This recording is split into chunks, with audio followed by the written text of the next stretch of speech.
Merci, Monsieur le Président. Mes chers collègues, vous devez comprendre mon émotion.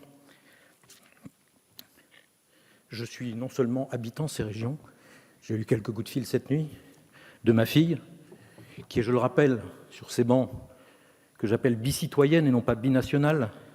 J'ai été en contact avec l'école française d'Odessa, bien entendu, avec des parlementaires. Mais je suis ici aussi responsable et membre de la Commission des Affaires étrangères et rapporteur de ce qu'on appelle la diplomatie d'influence, la diplomatie culturelle. Eh bien, parfois, la diplomatie culturelle et la diplomatie d'influence, c'est la guerre culturelle.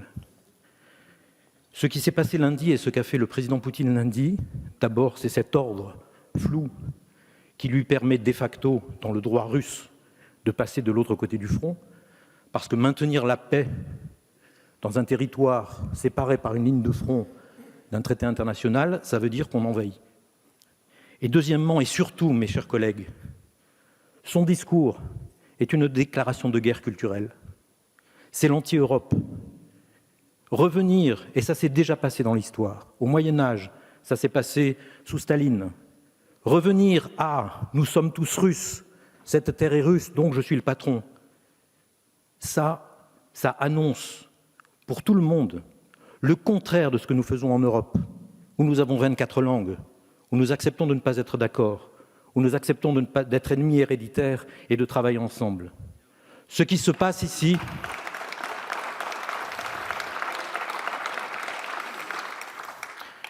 donc notre réaction est tout à fait légitime et je salue encore l'action du président de la République. Oui, il ne s'agit pas d'un maintien de la paix extraterritoriale à l'américaine. Il s'agit de dire que ce que nous disons en Europe sur la façon humaine de traiter des conflits qui existent, eh bien cette manière de le dire à l'européenne, elle est importante pour le monde et que nous ne pouvons pas laisser dire, tu es russe donc je suis ton chef.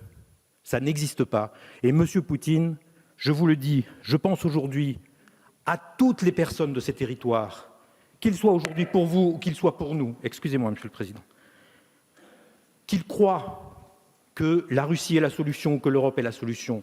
Ces gens-là, dans 2 ans, vont être en régime totalitaire. Parce que quand on commence à dire que c'est ce que tu es qui définit tes droits et non pas ce que tu fais, ce que tu mérites, Monsieur Petit. nous ne sommes plus en Europe. Je vous remercie.